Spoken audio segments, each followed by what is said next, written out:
Welcome to Elevate Your Event, your favorite podcast for transforming fundraising events. Join us weekly for expert tips and creative ideas to make your next event a standout success.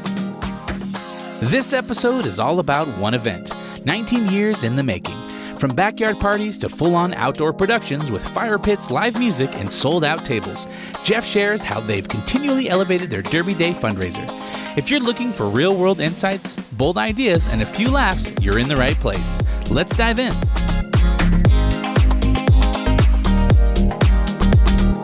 Yeah, we should do an Elevate Your Event dad jokes episode. Totally. Yeah, I think that would probably get some good traction because who doesn't love a good dad joke? Well, and we used to do it as like a contest. Oh, okay. When we were on that podcast. So the whole goal was you would have to tell the joke, and then the person across from you was not allowed to laugh at your joke. Oh, so it'd be like, okay, if you can have him spout these jokes at you and not laugh, you win. Yes. Okay. Do you see, what's the name of the Instagram channel that has the two dudes sitting on the dock telling dad jokes all the time? Yeah. Yeah. I love that one. Whenever that pops up in my feed, I'm like, oh, this is good. Because they're just like real serious, looking out into the distance, holding their coffee. Yeah, that's good. Well, hey, man, we're here. Spring has sprung and in Colorado, and you are in the thick of planning an event. I know. And so I thought it'd be interesting if we just chatted a little bit about that event, talk about how things are going, stuff that you maybe learned from last year and that you're going to try to implement this year, and so on and so forth. I know this is Elevate Your Event podcast, so let's talk about how this year we've continued to elevate our event. Yeah.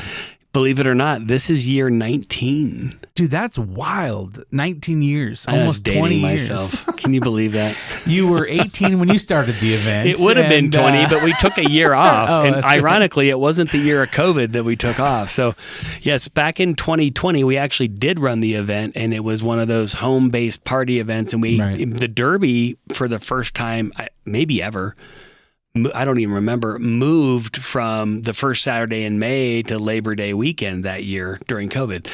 And so we did run an event, and we used some really cool technology and kind of incorporated Handbid into it. And we had a series of these small gatherings, house parties, and we did it. But that wasn't the year we took off. So we took off the following year thinking we're going to move this event to the fall, and we're going to turn it into a country music concert because we just felt like that's what our guests wanted. Yeah. But we were wrong.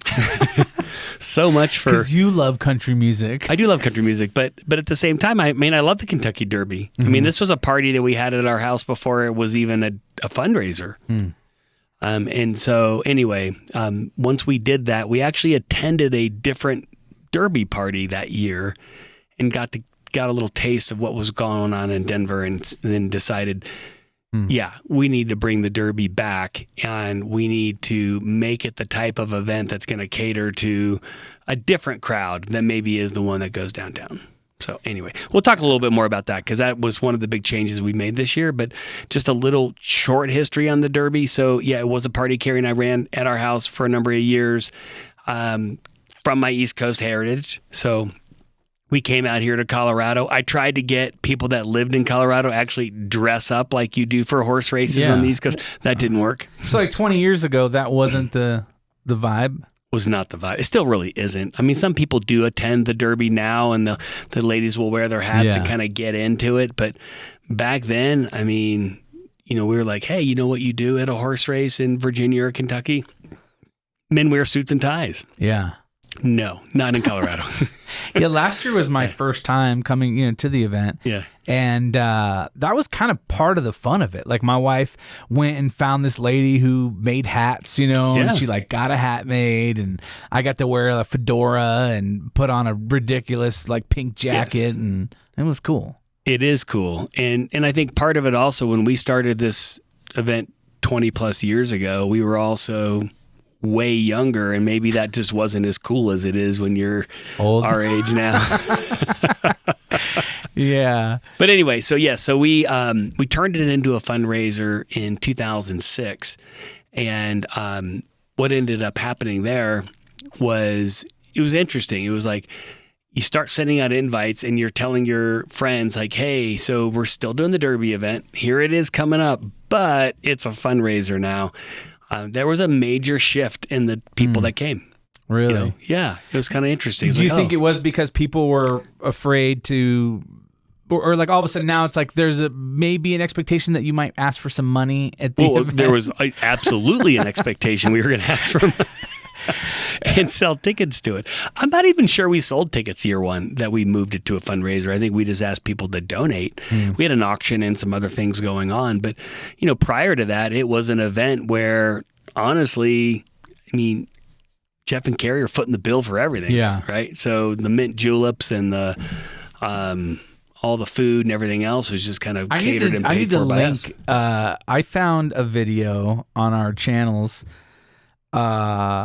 of you making a mint julep, like in your kitchen or something. We like did that in Tim's kitchen, and that was for the 2020 video, the Derby event. Yes. I'll link that in the video here because it's it's fun. You guys are making some mint juleps. It's a great video. It's like it feels like a food show, I got pretty good at it, but yes, we would do all that kind of stuff, and then when we launched it that first year, I was like, oh my God, these people are no longer coming. And a whole new set of people started coming. And you just really start to, people will shock you with their generosity and in ways that you probably don't expect. Because everybody feels like, oh, I know who I'm going to invite. I'm going to invite all these super wealthy people to my fundraiser and they're going to donate all this money. But one of the things that we learned very quickly is that rich people aren't generous. Generous people are generous. Right. Yeah, it doesn't matter. So it doesn't really matter. People kind of give out of their hearts. And so, that first year, I'd call it a success. I think we raised $7,000 or something like that. We were so shocked and excited. Especially when you're not expecting anything. We weren't expecting anything, Low expectations. It was one of those things where it was a lot of fun. And, Clint Hurdle was the manager of the Rockies, and the Rockies were about to go to the World Series. Okay. So they were still reasonably, good at that point, 2006. And, he was extremely generous and had connections. And so the Rockies were also very extremely generous to us. So anyway, that was a good start. Okay. And then obviously Handbid came out of all of that because, 5 years later, we launched Handbid when we were at a much bigger venue than our house. We were at the DU Cable Center, and I just decided we wanted a better guest experience. And so we launched Handbid. And who knows what that was going to do, Yeah. It was one of those things where it's like, this is either going to be awesome and amazing or it's going to be an utter fail. But, like Theodore Roosevelt says, for those who fail, at least they fail while daring greatly. So we dared greatly, and it was a success. Obviously, we're still here. But we kind of fast forward and we started to think about how do we continue to make the event better? So from 2006 to 2011, it obviously outgrew our house. I think our neighbors were really happy when there were no more tents in our house and 200 people were not in our house.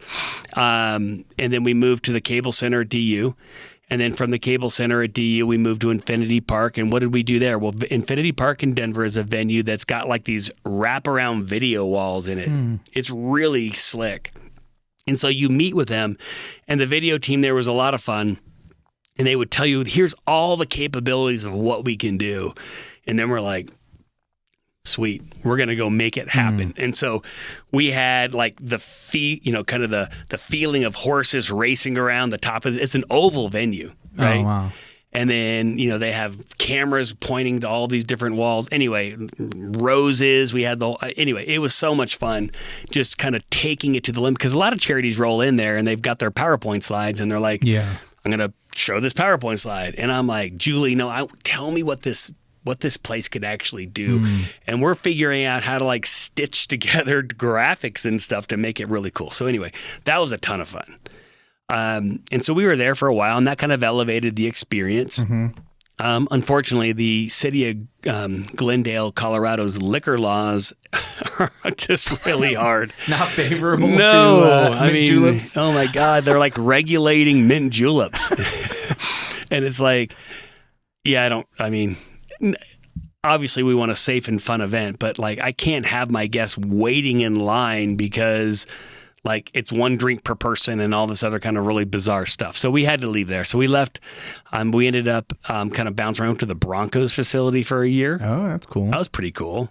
I have a question real quick. How is it do you plan these things? Is it through networking or relationships that you have as far as like getting into an event? Because I'm assuming that as a nonprofit, your budgets are extremely low, and so you don't have the money to pay the 10, 15, 20 grand to like rent a space. I don't even know how much a space would cost like that. They range, and every time we moved, it cost more. Yeah. But, I mean, part of the issue also is that you have, this is the concept of ROI, right? And for a lot of nonprofits and a lot of nonprofit boards, they try to look at it as a fixed budget. And you just assume, look, I would make numbers up. I sold $70,000 in tickets last year, and so that's what I'm going to make. Or my event did $100,000 and that's what I'm going to make. So why would I go spend money on these other things? And what you have to say to yourself is, well, I'm going to go spend money on these other things because I expect to make more than 100.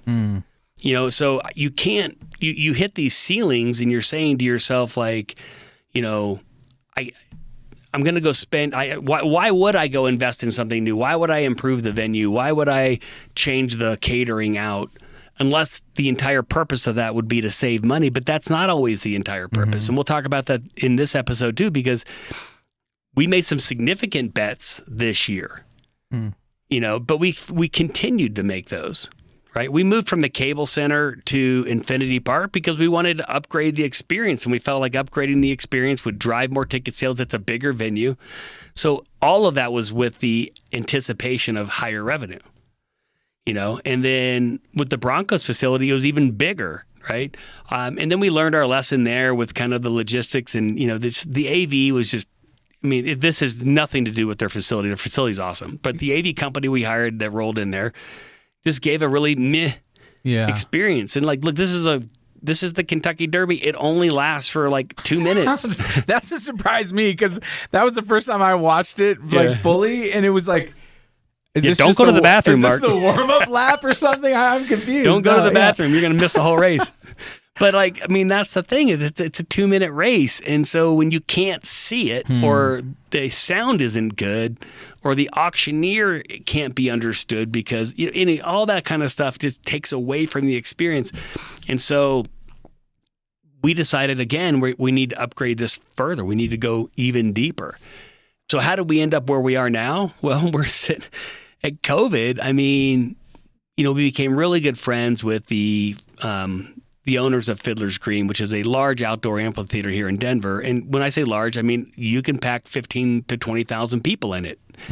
But what they were, we were asking them like, so what do you do? Like, what project are you working on? You keep talking about. He goes, well, we're taking this kind of drainage, kind of open space piece of land that kind of connects Fiddler's to the rest of the streets around it. And people walk through there to get into the venue, and we're just turning it into a park. And then one night we were kind of bored and there's nothing to do in COVID. So we went over there. He took us over to Fiddler's. We opened and he's showing us what he's building. And I said, this is awesome. I want to run my fundraiser here. And this is like the fall of, 2020 timeframe or whatever. And, he was like to me, he's like, okay, well, when is your fundraiser? I said, first Saturday in May. He goes, we'll be ready. I said, great, because I send out invites in February. So like, let's pray this venue gets completed. He did, man. They were still like putting sod in like the week before our event. But that's what this is all about. Yeah. And we launched, we were the first event he ever did at his park. And, again, we've been to so many different events. It's like, it's time to upgrade again. Now, I don't think most nonprofits would do this, right? But we went out and I bought 120 plastic Adirondack chairs from Walmart. Really? And we bought 20 fire pits. And we put together, and we literally assembled them at Fiddler's, 20 fire pit tables. Wow. And we had a stage. We brought the stage in. We hired a band to come in. The band actually does pyro for the Broncos and for the Rockies and stuff. So that guy had a fireworks show. You talk about upgrading and elevating our event. We actually got, I loved the caterer we used for years and years and years. It just didn't feel like that was the vibe we wanted at our event with being outdoors. And so we went to food trucks. Okay. Nice. And we've evolved from food trucks too, but the point being was we made a lot of changes. But, at the same time, it's like, oh my God, Jeff, what would it cost to put together 20 fire pit tables? I don't know. I sold the tables for $2,500 each and we sold out. So, it worked out for us, and it's an investment. We still use the same fire pit tables. Right. Okay. So you made the investment back then with the hopes that you would make that money back, and you clearly made your money back at $2,500 a table. What else are we going to do? You're at an outdoor park. You're putting up and we have a massive LED screen. And when I talk to you, like, these are not like the junky rear projection things we had at the Broncos facility where no one could see the screen because of the light. These are like full-on outdoor LED screens. Yeah. The same you see at a concert venue that hang on the walls. We rented one of those. Nice. Okay. That's like $8,000 right there. Right. Okay. That we were not spending before. Okay, but this is the experience we wanted. And so we're like, okay, we got to elevate our event. We're going to go even higher with it. And yeah, I had a bunch of board members going, what is this going to cost? And I'm like, it's okay. We got it all figured out. Like, we're going to make money, Don't worry. Because again, even if we fail, we will fail daring greatly. We're not going to lose money on this event. Yeah. Okay. We're going to try things, and some things are going to pan out and some things aren't. But it's like one of those things where it's like, we just need to do these things. We felt like these were going to create the experience we wanted. And then that experience would drive ticket sales. It would drive donations, paddle raise, all that kind of stuff that would happen at the event when the guests are there to have a good time. Yeah. Okay. So new LED screen, food trucks, and we are not putting out, 6 foot, 8 foot rounds with like chairs in the grass and stuff. Like, we're just not doing it. I was like, it's Denver. It is, so if people are not familiar with what late April through late May is like in Denver, it is either 80 degrees or it's snowing. There is nothing in between of those two extremes, right? Yeah. Like, it's just crazy. And windy, snowy. It can be windy. Like April, like it does settle down by the end of April, but the problem is in Denver is that we literally it could be really cold in the beginning of May. And so you're going to do an event like this, and it's like, I want a fire pit table. I want to create kind of the connection between the outdoor event, the Rockies, you name it, and all of that. Because heartburn, we moved outside. It's like running a golf tournament. Everybody freaks out about running a golf tournament. What if it rains? Well, then don't run a golf tournament if you're going to get freaked out about whether it rains. Like, do Top Golf or do some of the indoor facilities. But for us, it's like, no, this is the Derby event. It feels like it should be outside. We're going to do it outside. And this is unfortunately not Miami, Florida. So it's going to be potentially cold. So we had fire pit tables. We had a sponsor that actually provided several hundred like little, they're cheap, but like little flannel blankets that we put down on every chair. And we just created the experience we were looking for. Where did I get that idea? From another event that we had done at Handbid. I'm like, look at this, man. They got fire pits out. They got blankets with just plastic outdoor Adirondack chairs, and they're comfy. And people liked the vibe. You sat in one of those. Yeah. Yeah, it's nice. You just sit back. There's the band playing. You're hanging out. You're drinking your mint julep. You're just like, it's just a good event. And we had made another change because our Derby event used to end at 6:00. Right? Because the Kentucky Derby, the race typically is about 4:50 Mountain Time. Yeah. Okay. And so 2 minutes later, 4:52, event's over. 2 minutes later, it's over. We do like a quick live auction. We do a little presentation, and we're closing the silent auction. It's like 6:30. People are out the door. No, we put on a full on concert that night. So, we're like, okay, so now these fire pits are really going to matter because this temperature, like, here's the other thing that happens in the spring in Denver is, so it's nice out. It's 75, it's 80, short sleeves, the sun. You're at 6,000 feet. So like the sun is beating on you. And as soon as that sun goes behind the mountains, it drops like 30 degrees in like 3 minutes. Right. And so, we wanted that experience. So we wanted to have the fire pits rolling, and it looks unbelievable, you guys, when it's dusk and you've got a band coming on stage and you've got 20 to 30, we even have bigger fire pit groups now, but like 20 to 30 fire pits all rolling. Yeah. Listening to the music. It's exactly the vibe we were looking for. So we did all those things. And then, like I said, we had our little hiatus where we decided, this was so much fun and the band was so cool. Let's just turn this into a country music concert and do it in the fall, which came with its own set of challenges that we've talked about on other podcast shows. But that was a lot of people on the day of the Derby. So the following year, we didn't do that. So that was 2022. We decided we're going to do this Country for a Cure in the fall. And so Derby Day of 2022, I must have gotten 20 or 30 text messages from all my friends saying, we missed the Derby event. It's Derby Day. And what are we supposed to do? And I'm like, I don't know, there's a big party downtown. Like there's a big Denver Derby party and we're just going to go to that. So we did go to that. And I was like, oh, this is not for me. Like, I mean, driving downtown Denver's already a hassle. Sucks. Parking is all a these hassle. Drunk party people just going nuts. It was a giant frat party. Yeah. I mean, there must have been 2,000 or 3,000 people there.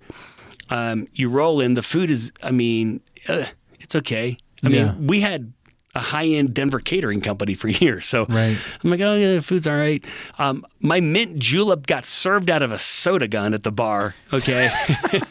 So you've seen my video on how to make a mint julep. Did you see me using a soda gun? No, it takes a lot of intentionality. And I got the last one. The guy's like, we're out of mint juleps. I'm like, it's 2:30 in the afternoon. Like, how can you be out of mint juleps? I mean, the race isn't for another hour and a half, right? And nobody really knew what the charity was about that was there. And, you know, it's not my music. It's not my vibe. It's a fine party. I'm not here to pick on the people doing it. I think they do an amazing job, but it's like, it's not my vibe. And so we came back and said, okay, we're going to do the Derby. We're bringing it back. Brought it back last year. Bigger and better than ever, right? And we're just going to continue to elevate it even higher and higher. And so we brought in higher end fire pits. And so we have our 6-person fire pit table, $2,500. We brought in a $5,000 fire pit table with seats 8 to 10 people. And you put them in a premier spot. And, you know, we sold all 4 of them like in a week. That's awesome. I was like, oh, okay. Well, this is an unmet need. This is kind of nice. You know, and so, yes, did I have to go out and buy more lawn furniture? I did. I had to buy 4 That's a good problem to have. Outdoor sectionals that came with a fire pit. But guess who had them? It was amazing. Costco had the fire pits. I'm like, I'm sitting there and I sit and Carrie, like we're walking through and I'm like, these things are $500 on sale for $200. We're buying 4 right now. Yes. And she's like, that's a pretty good deal. I was like, yes, we're buying 4 of them right now. Right. Nice. And so I was like, okay, well, they're not fitting in my Tesla.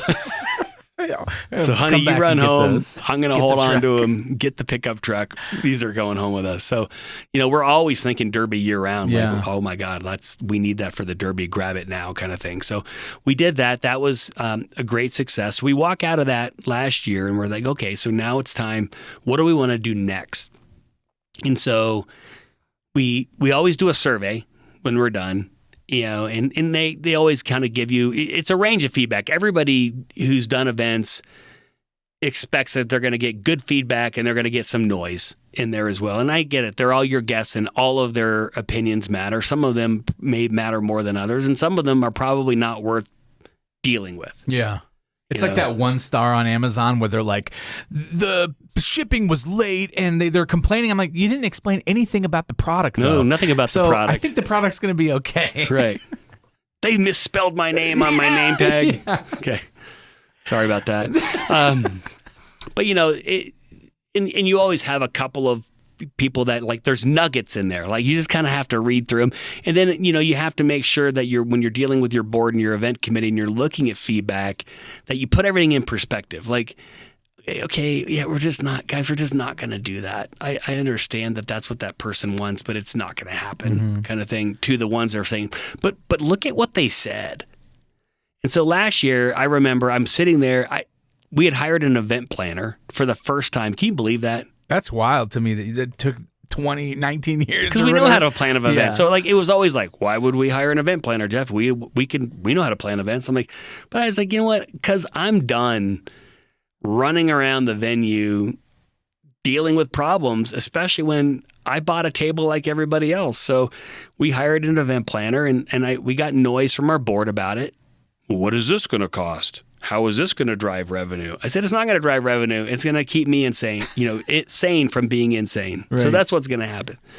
So we hire the event planner, and we're kind of getting everything, kind of going and set up. And I'm sitting there at my table for the first time in 18 years at this point. Like, oh my God, I get to sit at my own table that I bought. You had a cool guy emceeing, so you didn't have to worry about getting up on stage. I had an amazing MC. Maybe he'll come back this year. It'd be amazing.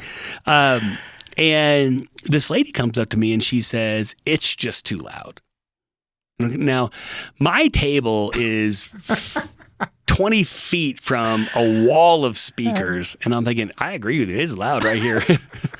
But this isn't your table, it's mine. And so anyway, we had a good conversation, and she's like, and she had not bought a table, but we walked away from that. I'm thinking I could just, blow this off as this lady doesn't like loud venues or whatever, I mean, and I know the people that own Fiddlers, and people complain to them that their concerts are too loud. And it's like, it's an outdoor concert. Like, I can hear Fiddlers from my house. Right. Yeah. So I'm just like probably 4 miles away from there. There you go. On a good night when the wind's blowing my way. Yeah, you don't have to pay tickets. There you go.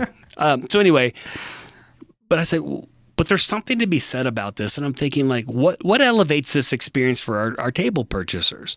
And so we decided this year, based on that one person's feedback and a very good conversation, we're going to actually swap some stuff around. We're actually going to move all the fire pit tables back. And very similar to what you see with suites and boxes and stuff at any type of arena.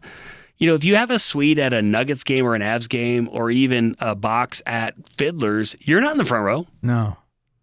Because you want that elevated experience. You don't want to be in the front row. You want to be kind of back a little bit in a bigger, wider, more, exclusive space.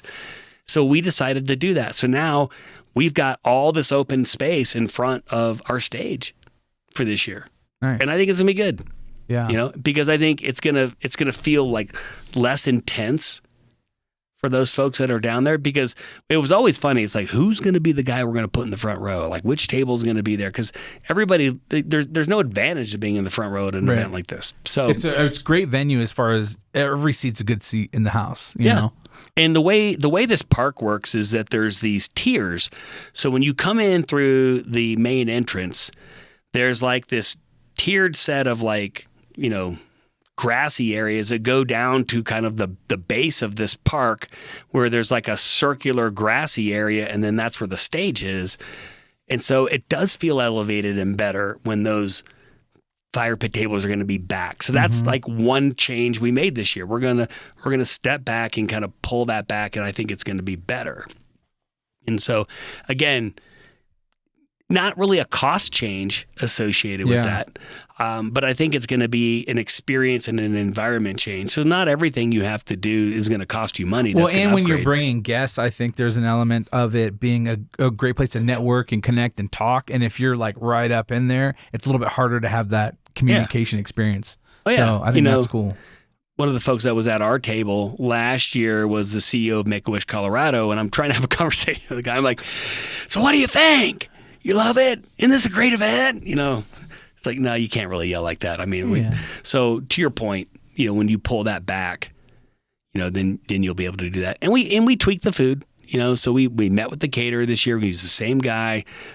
He creates the perfect vibe for our event, and we're going to make some changes specifically to the menu based on feedback from last year and what we liked. And, hey, we're going to elevate a couple of the items that were on the menu, and it's not really going to cost us that much more. Yeah. $1 or $2 a person. Right. So we do that in all areas of our event. Like what worked well here? What do we want to change to make it better? To make the experience better. Yeah. I think too, from kind of what I'm hearing of you too, it's almost like this mindset shift of like an abundance mindset, right? Instead of it being a lack or a mindset of scarcity where it's like, okay, we're trying to keep as much money as possible. You're saying, hey, what is it that we can do to make a great experience for people? Not worry. Obviously, you want to be cognizant of costs and things like that, but really just trying to push into like, what is it going to be to make a great event, a great experience for people, and then make that happen, and know because of that will beget the funds and the generosity and all that other kind of stuff. Yeah. For sure. And then, then the next thing we decided to do was to say, and I was shocked, honestly, that our board agreed to this, but they were all on board with this idea, which is the charity element of this is obviously very important. But the Derby's taken on a brand of its own, and it makes sense to brand this as just Derby Day at Fiddler's Green. And yes, it benefits the Prader-Willi Syndrome Association of Colorado, and those things are important, and that's prominent in what we do. But we have now rebranded this event as, instead of it's like the PWS Derby Day, this is Derby Day at Fiddler's, and it is no doubt Denver's classiest Derby event. That's cool. Okay. You don't have to go downtown. You don't have to park. You don't have to use a porta potty. You don't have to have 20 women running in front of you if you're a man to take over the bathroom, which I don't know. Like, it's just a different vibe. And we have awesome food. We have Rocker Spirits that comes, and they bring this like early 20th century California trash truck that the guy's converted into a portable bar, and he is serving mint juleps. And ironically, they're pre-mixed and pre-made, which I was absolutely like poo-pooing that idea. They're fantastic. Really good. Yeah. Yeah. The way that he makes them, and the way, because we've tried all of the pre-mixed stuff, and I've always just kind of slapped the caterer's hands for doing that because it never works. This guy's got this down. So we have vodka drinks. We got mint juleps. We've got old fashions. The truck has a flamethrower on it too. It does have a flamethrower. That's sick. And then we have beer and wine and non-alcoholic drinks and all that other kind of stuff, and we just continue to elevate those. So all aspects of the event we look at every year and saying, like, what do we want to tweak here or there? And because when you have kind of your mission statement of like, this is Denver's classiest Derby event. This event is, as we continue to elevate it, is going to bring more people spending more money, and it will absolutely be one of the more prominent events that's hosted in the South Denver area every year. That is our goal. Mm. And all of those things will impact revenue for the charity. Yeah. The problem that we have is Prader-Willi syndrome is a rare disease. It's a rare disorder. Okay. And so if you're just relying on the community of people that are impacted by that or are familiar with it, it's a very small percentage of people. How many people in Denver want to go to a Derby party? A lot. Mm. And so do we feel like we're compromising our cause? We don't. What we sat around and said is that we're gonna make this such a prominent event that when people get there, we get to introduce so many new people to what this charity and this organization does because we got them there in the first place. So that was a bit of a mind shift change, but everybody kind of embraced it. Derby has its own website now, derbydenver.com. Check it out. Not Denver Derby, derbydenver.com. Oh, look at that. You got that domain. I'm surprised that wasn't taken. We have it. The other guys have the other one, but we have this one, and you'll see when you go there. We're bringing in so last year we had two bands come in. Union Gray was with us for a number of years. We've decided to kind of switch things up. So we're bringing in Mitch Roselle from Nashville. So people are like, Mitch Roselle, he was on America's Got Talent. He opened for Garth Brooks. Sweet. Isn't that cool? That's really cool. Yeah. So anyway, he's going to show up. He'll be our headliner band. So we have continued to elevate the, kind of the whole entertainment vibe as well. That's awesome. I know we'll do a recap of the event after the event on the show. So it'll be cool to kind of see how the things, pan out. Yeah. I mean, and then the last kind of bet we've made, and this hasn't fully panned out yet because the event hasn't happened, but we have hired a group to go out there and cold call to get sponsorships. Because part of our thought is like, we just don't have the time to these guys are making 1,500 calls a week in Denver. Wow. And booking sponsorship appointments with our team to close table sales or to close bigger sponsorships at the event. If you're the type of charity that has zero issues selling out your tables, you don't need this.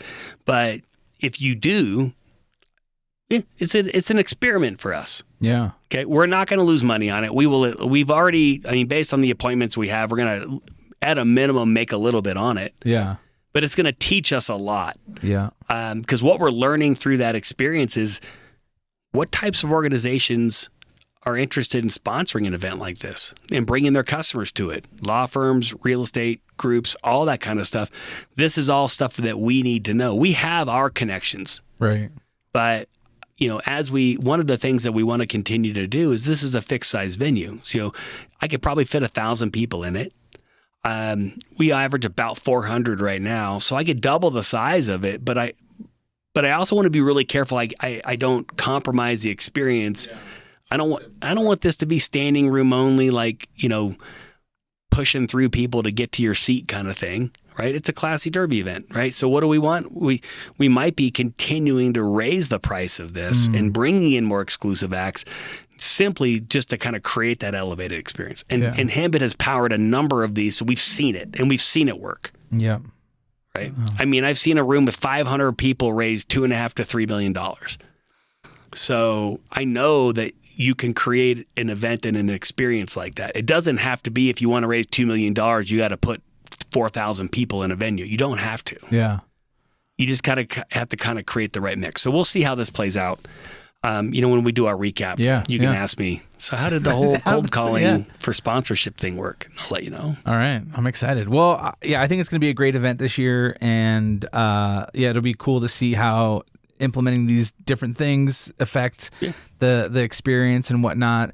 And then I love the idea that it's like, how do we make an amazing event to draw a bunch of people there and then have the ask or have the auction or whatever that might be? Because then you have people who are having a good time. One of the best events I went to, I talked about this earlier this year when we did our recap of last year.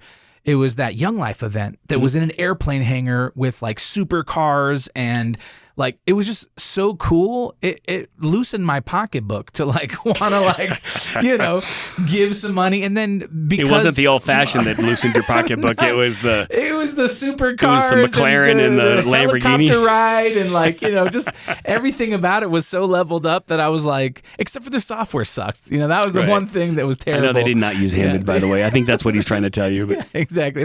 That would have been the cherry on top. That's right. But yeah, I love that idea of like just make a great experience for people, and the money will come. Yeah, and it's the same type of approach we take into our software application too, right? It's like, you don't want software to get in the way of having a great event, so you want the software to complement that. And so everything we do inside of our platform has the same type of, I would say, approach to it. It's like, is this going to make the guest experience better? Right. And it's not to say that we don't care about the manager experience or the event host experience. We care about those things too.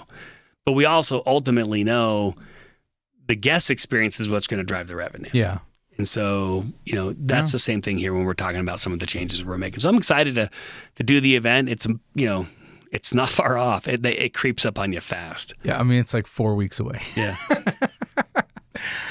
By the time you listen to this, it'll be, I don't know, a week away or whatever. But anyways, all right. Well, hey, great. Thanks for all the stories and the feedback. And good conversation. Like I said, this event's near and dear to our hearts. And obviously, it's a special to Handbid as well. This is where Handbid was born, believe it or not, at this fundraiser. Because it's like, if you're going to launch new software and test it somewhere, you should just test it on your friends. Yeah. Exactly. The ones that won't hate you if it doesn't work.